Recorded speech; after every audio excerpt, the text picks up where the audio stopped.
Let's see how we can respond to objections to phone prospecting. In the previous lecture, we've talked about different techniques on how to efficiently do phone prospecting and how to leave voice messages which will compel people to call us back. And now I would like to continue by seeing what happens after the prospect answers the phone and gives us a typical answer like, I'm not interested, or we're happy with what we have, or I don't have time right now, or I've been with your competitor for many years and they do a great job with us, we are happy, etc. Regardless of the phrase they're using, the intent is the same. We are not interested, leave us alone, you just bothered me or us. For these cases, sales professionals have turnaround scripts practiced and ready to be used.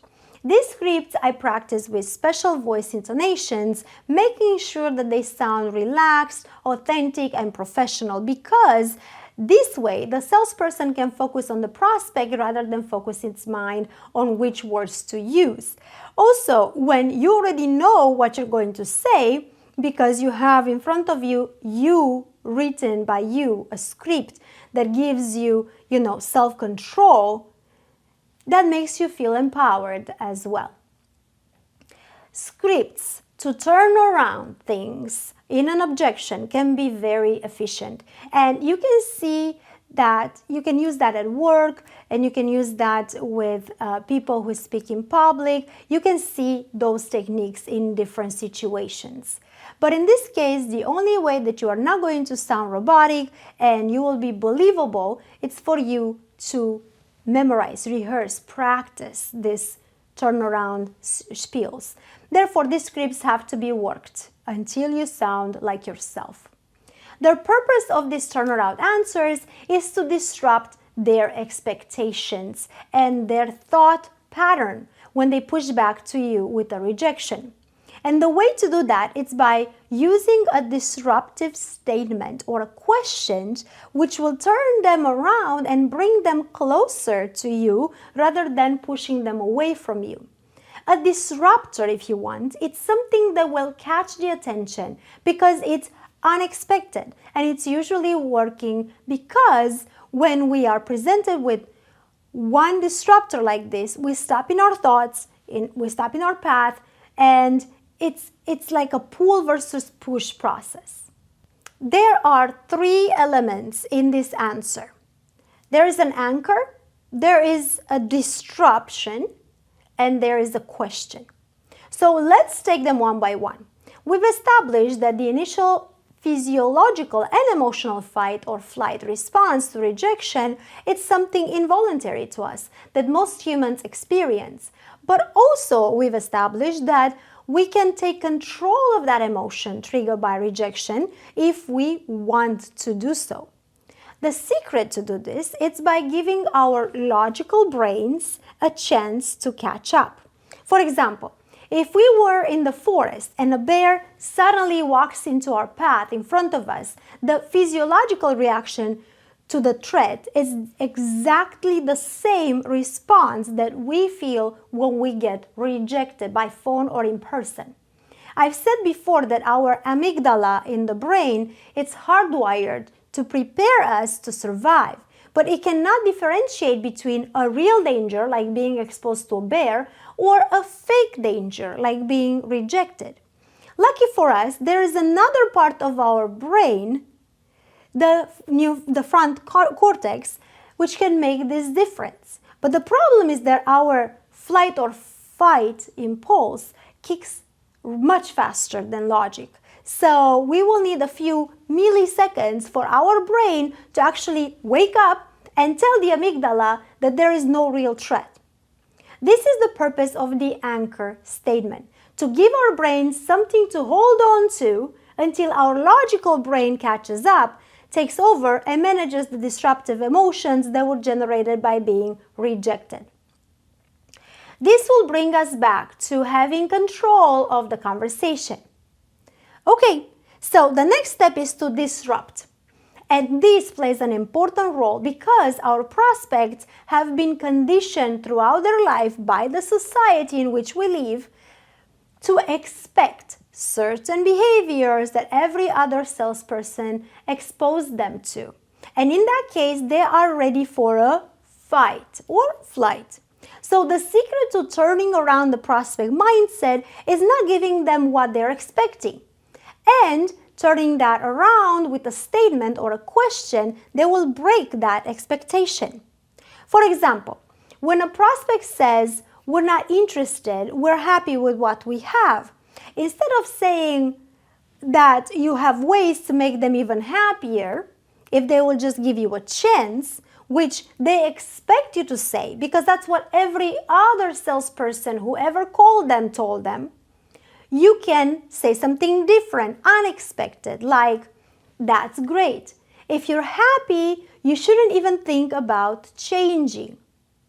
Saying something like this, it's unexpected and will catch them by surprise because it's coming out from the mouth of a salesperson who just called them and interrupted the day to offer them something.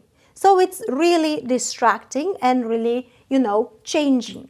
Another example, when they are saying, "I'm busy, I don't have time." Instead of telling them how it only takes a minute, you can say something like, "I believe you would be busy." In this case, just a little phrase, "I believed you would be busy," you agreed with them, you showed them that you understand them without saying that, right? So now you stop them in their track and you made their brain be caught by surprise and listening to you. Another example will be when they say, "I don't have time right now, just send me some information by email," for you to reply with, "Tell me specifically, what are you looking for?" As this will call their bluff and force them into an engagement by continuing to talk. Of course, they can just shut off the phone, but many of them are not going to do that. Also, when a client says the classical, "I'm not interested," you can say, "That makes sense, most people aren't." And this will surprise them because their brain is not ready for you to agree with them.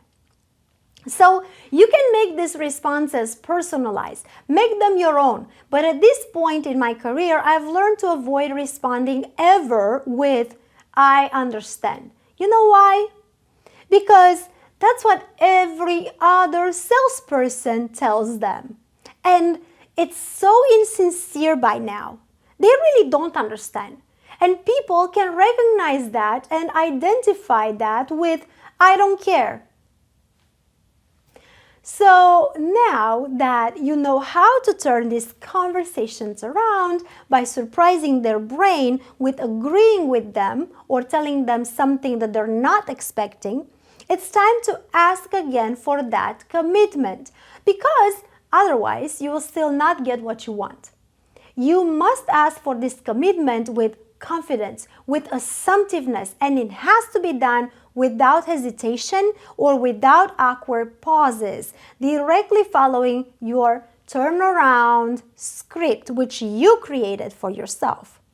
In this process, be prepared for another rejection and another objection, which you can attempt to respond again, just like you did the first time around. But follow your instincts and know common sense. And those play an important role as well. Because if you turn it around the second time, and you turn it around maybe the third time, and still not receive the commitment that you're looking for, maybe in that case, you may want to come back to them another day. Don't push it. So let's look at some practical examples. First, after you do the opening statements and you pause for them to answer, let's assume they say, "Look, Alex, I'm busy now," to which you can say, "Nate, that's exactly why I called." This is an anchor statement which gives your logical brain a moment to take control again from the emotion of being rejected, right? So you agree with him. And immediately you disrupt the expectations that you will try and talk him out of being busy. So you can continue by saying this: "I figured you will be busy, so I would love to find some time that it's more convenient for you." This statement acknowledges that he's busy right now and breaks the pattern by asking him to think about a more convenient time. So you can continue with, how about we get together next Wednesday at 1 p.m. instead?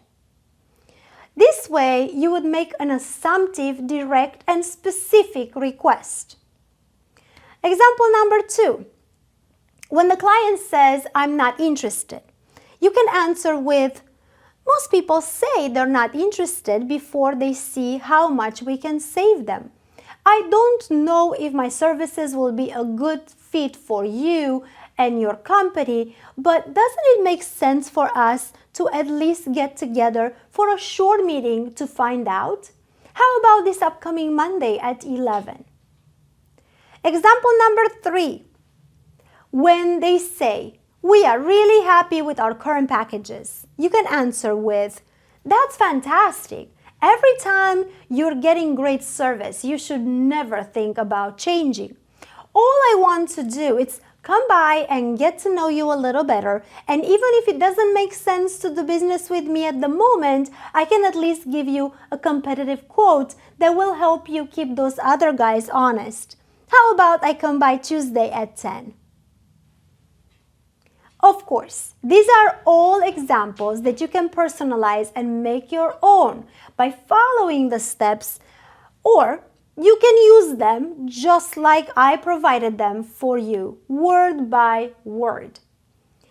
And if you are in coaching, use every single one of them in your practice with your coachees. However, it's important to identify that there are going to be those times in which no matter what techniques you're going to use, they are going to continue to say no and find excuses and find objections. And there is nothing you can do about it at that moment in time, no matter how well prepared and how good you are at selling.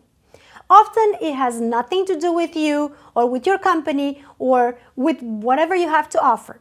But you may just have caught them at a bad time. So they may even be rude to you in exchange. The key in this case is to not let them get to you. Do not take them personal. Don't stop prospecting and don't, start complaining about your prospecting clients. There is no point in feeling frustrated or embarrassed or angry or revengeful on some strangers. Besides, think of this way. Do you really want to allow a prospective client to have so much control and power over you and how you feel to let them destroy your day? I would say not. Truth being said, in the moment they hung up the phone, they moved on with their life and they don't even remember you. So what is the point to let them take such space of your day? There is no point. You must choose to focus on the positive, and there will be plenty of those occasions throughout your coaching and your business careers. During these years, you will make thousands of connections with prospects who will become long-term, paying, happy, comfortable, growing clients. This is why you cannot dwell on the very few that will go bad, and it's not worth it to waste your precious time, your energy, and your emotions on them. People you can help only when they want to be helped. There will be plenty of opportunities on your path to success, and in order to get there, let's go ahead and explore more venues of prospecting so you can become the best coach, sales coach, and salesperson possible.